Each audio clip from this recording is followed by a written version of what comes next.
number 13580, Deputy Chief Minister. 135.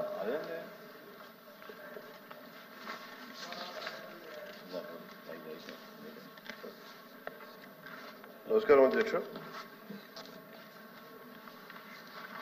ప్రశ్న ఏ and B కలిపి రాష్ట్రంలో 2015 సంవత్సరం నుండి 10,808 గ్రామ పంచాయతీల్లో మహాత్మా గాంధీ జాతీయ గ్రామీణ ఉపాధి హామీ పథకం అనుగుణంగా గ్రామ పంచాయతీల్లో డంపింగ్ యార్డులను చెత్త నుండి సంపద సృష్టి కేంద్రాలుగా అభివృద్ధి చేయడం అయింది.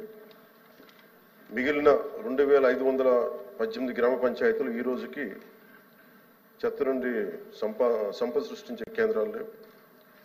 మూడో దానికి అవునండి. GOMS నెంబర్ 17 PR&RD పంచాయత్ శాఖ 23/3/2017 ప్రకారం ప్రభుత్వం అన్ని గ్రామ పంచాయతీల్లో యుద్ధ ప్రాతిపదికన ఘన వ్యర్థ సంపద నిర్వహణను అమలు చేయాలని ఆదేశించింది. మరి మునుపటి డంపింగ్ యార్డును చెత్త నుండి సంపద సృష్టి కేంద్రాలుగా మార్చడం అయింది. ఈ కింద కార్యాచరణ ప్రణాళిక సిద్ధం చేయబడింది, మరి ప్రస్తుతం అమలు చేయబడుతుంది. ఇప్పటి వరకు SWPCలు నిర్మించని 2,518 గ్రామ పంచాయతీల్లో 2025-26 సంవత్సరాల్లో నిర్మాణాలు చేపట్టబడుతున్నాయి. అలాగే రాష్ట్రంలో నిర్మించిన 10,808 SWPCలో 9,342 పనిచేస్తున్నాయి.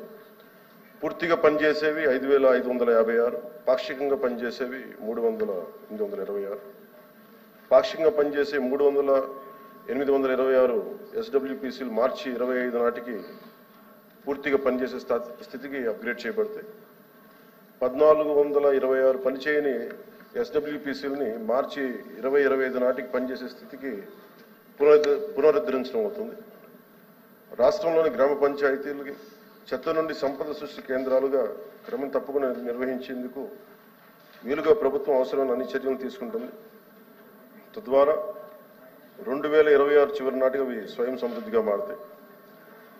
కేంద్ర 15వ ఆర్థిక సంఘం నిధులు మరియు గ్రామ పంచాయతీలు సాధారణ నిధులు SWPCల కార్యకలాపాలు మరియు నిర్వహణకు కేటాయించబడ్డాయి. ఏపీ మార్క్ఫెడ్ భాగస్వామ్యంతో వర్మీ కంపోస్ట్ విక్రయాన్ని ప్రోత్సహించడం అవుతున్నది. అలాగే PR1 యాప్ ద్వారా SWPCలు ప్రయోజనాత్మక స్థితి క్రమం తప్పకుండా పర్యవేక్షించబడుతుంది.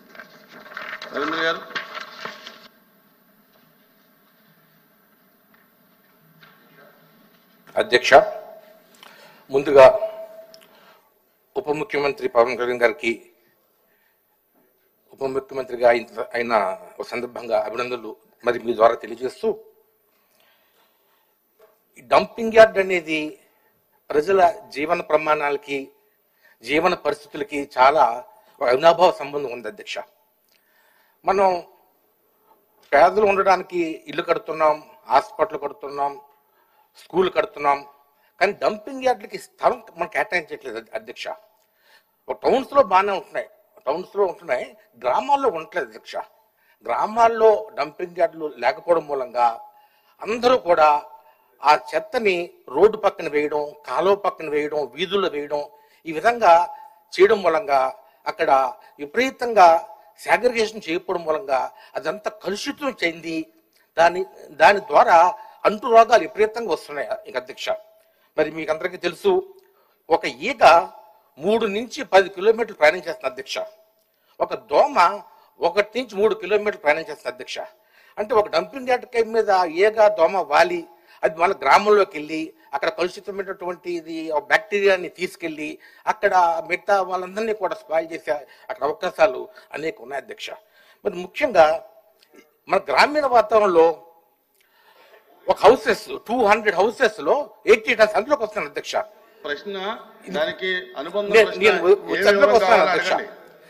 200 ఏ వివరం కావాలో అడగండి. ఇప్పుడు మనం చేసే గ్రామాల్లో ఎటువంటి కార్యాచరణ మనం చేస్తున్నాము. నా ప్రశ్న ప్రధానంగా అది డంపింగ్ యార్డ్ ఓన్ సైట్ ఉందా? డంపింగ్ యార్డ్లకి గ్రామాల్లో ఓన్ సైట్ ఉందా? అంటే 200 హౌసెస్ ఉండే గ్రామంలో 80 టన్నులు ఒక ఒక మన వేస్ట్ అది వస్తుంది ఇక అధ్యక్ష మన సంవత్సరానికి. అలాగా మనం 2-3 గ్రామాలు కలిపి ఒక డంపింగ్ యార్డ్ పెడతామా? ఈ డంపింగ్ యార్డ్ పెట్టిన తర్వాత దాన్ని ఖచ్చితంగా రీసైకిల్ చేయాలి, ఇన్సినరేషన్ చేయాలి, ల్యాండ్ ఫిల్లింగ్ చేయాలి.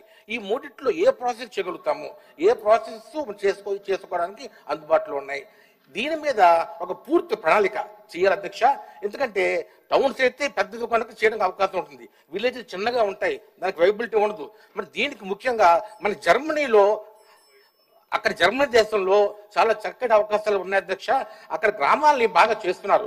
ఏదైనా ఒక హౌస్ కమిటీ చేసి జర్మనీలో విలేజెస్ ఏ విధంగా చేస్తున్నాయి అది కూడా పర్యవేక్షణ చేసి అన్నిటినీ ఒక చాలా సమగ్రవంతంగా చేసి ఫ్యూచర్లో ఈ యొక్క డంపింగ్ యార్డ్ సమస్య లేకుండా చేయాలని నేను కోరుతున్నాను అధ్యక్ష.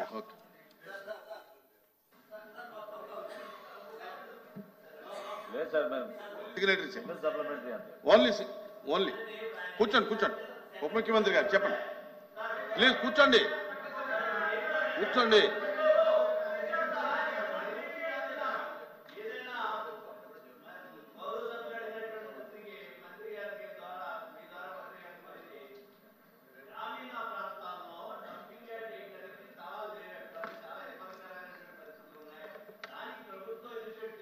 ల్యాండ్ ఎక్వేషన్ చేస్తే మాత్రమే.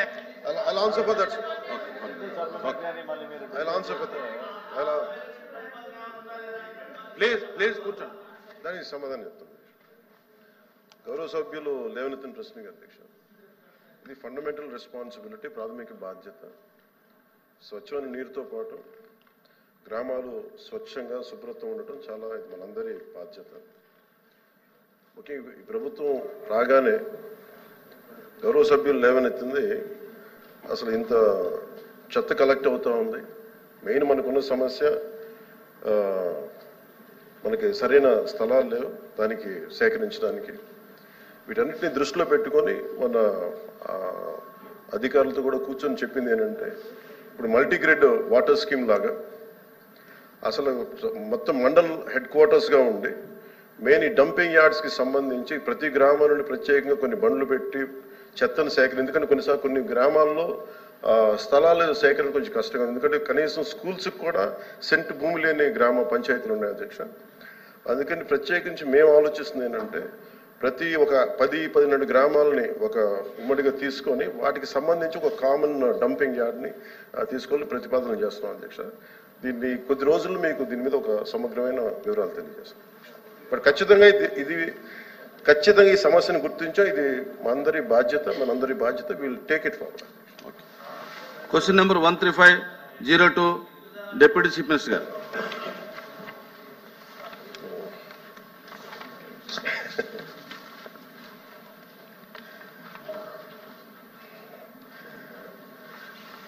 ఇది పంచాయతీ భవనాలు 2019-24 కాలంలో పంచాయతీ భవనాలు మరి ఇతర కార్యాలయాలకు రంగులు వేయడానికి సుమారు కొన్ని 4,800 కోట్లు ఖర్చు చేశారన్న విషయం వాస్తవమేనా?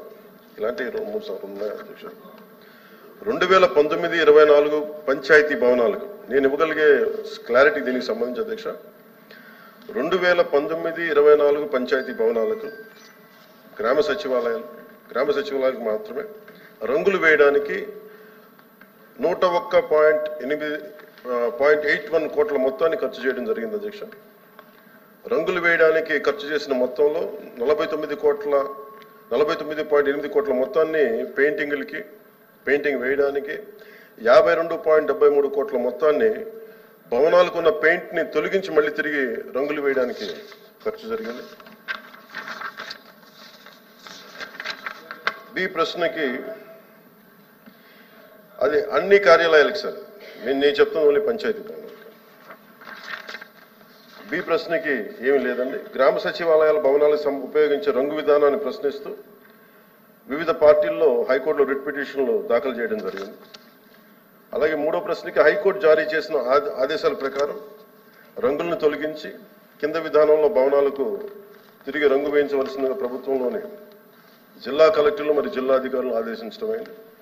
గ్రామీణ గిరిజన రంగోళీ పెయింటింగ్ యొక్క విలక్షణమైన లక్షణాలతో టెర్రాకోటా రంగులకు పైన 8 అంగుళాల వెడల్పు గల బోర్డర్ డిజైన్తో నేల నుండి 2.5 అడుగుల ఎత్తుతో భవనాల భాగంలో ఆఫ్ వైట్ రంగుకు మరియు దిగువన టెరకోట్ రంగు వేయడం సార్. రామారావు గారు. అధ్యక్ష, అంటే గౌరవ ఉప ముఖ్యమంత్రి గారు చెప్పిన సమాధానం వారి శాఖ వరకు, వారు ఇచ్చిన ఇన్ఫర్మేషన్ అది వారి శాఖ వరకు ఇచ్చారు.